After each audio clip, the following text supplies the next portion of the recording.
ম্যাকাইয়ের আকাশটা তখনও কুয়াশা কাটিয়ে পুরোপুরি জেগে ওঠেনি।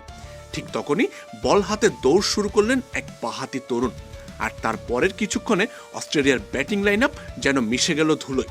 শরীফুল ইসলাম নামটা রোববার সকালে শুধু স্কোর বোর্ডে ওঠেনি, উঠে গেছে ইতিহাসের পাতায়, সেই পাতায় যেখানে সময় মেপেছে দশক নয় শতাব্দী। 15 ওভারের এক দীর্ঘ যুদ্ধে 48 রানে 7 উইকেট। সংখ্যাগুলো ছোট, কিন্তু ওজনে পাহাড় সম। কেননা এই 21 শতকে ঠিক বলতে গেলে 1993 সালের পর অস্ট্রেলিয়ার মাটিতে কোনো পেসারের এত ভালো বোলিং স্পেল দেখা যায়নি। শেষবার এমন ঝড় তুলেছিলেন ক্যারিবিয়ান কিংবদন্তি কার্টলি অ্যামব্রোস।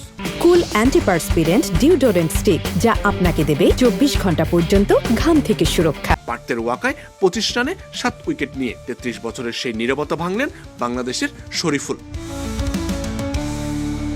আর বাঁহাতি পেসারদের হিসেবে গল্পটা আরো পুরনো, আরো রোমাঞ্চকর। অস্ট্রেলিয়ার মাটিতে সফরকারী কোনো বাঁহাতি পেসারের সবশেষ 7 উইকেটের কীর্তি ছিল 1883 সালে রিচার্ড বার্লোর হাত ধরে। তার আগে 1879 সালে একই কাজ করেছিলেন টম এমেট। মাঝে পুরো বিংশ শতাব্দী কেটে গেছে, অথচ কোনো সফরকারী বাঁহাতি পেসার এই কীর্তি ছুঁতে পারেননি। 143 বছরের সেই খরা শেষ করলেন 25 বছর বয়সী শরীফুল। অস্ট্রেলিয়ার মাটিতে এই কৃতিত্বে তিনি এখন সব মিলিয়ে 7ম বাঁহাতি পেসার, যেখানে 4 জনই আবার স্বাগতিক অস্ট্রেলিয়ার নিজস্ব সন্তান: মাইক হুইটনি, ব্রুস রেইড, মিশেল জনসন আর মিশেল স্টার্ক।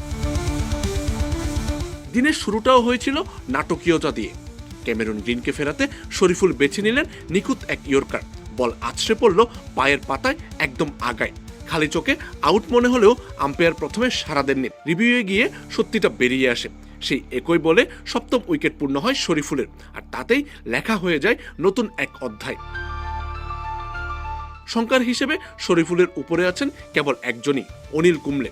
2004 সালে সিডনিতে 141 রানে 8 উইকেট নিয়েছিলেন ভারতীয় লেগ স্পিনার।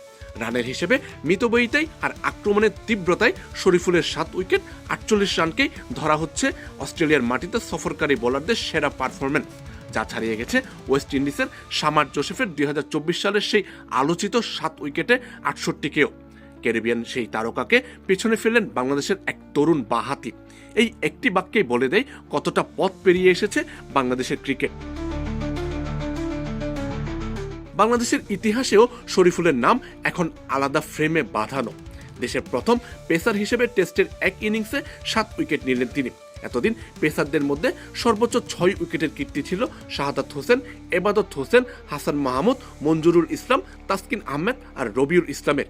শাহাদাত ছাড়া বাকি সবাই সেটা করেছিলেন দেশের বাইরে। শরীফুল সেই তালিকাকে ছাড়িয়ে গেলেন এক লাফে।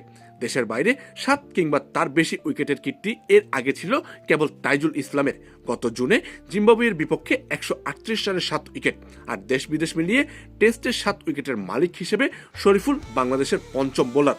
তার আগের 4 জনই ছিলেন স্পিনার: তাইজুল, সাকিব আল হাসান, এনামুল হক জুনিয়র আর মেহেদি হাসান মিরাজ। ম্যাকাইয়ের সকালটা তাই শুধু একটা ইনিংস গুটিয়ে যাওয়ার গল্প নয়।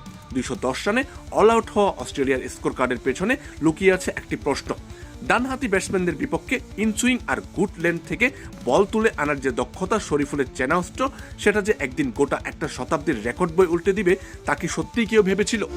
আমজাদ হোসেন আবির, খেলা 71।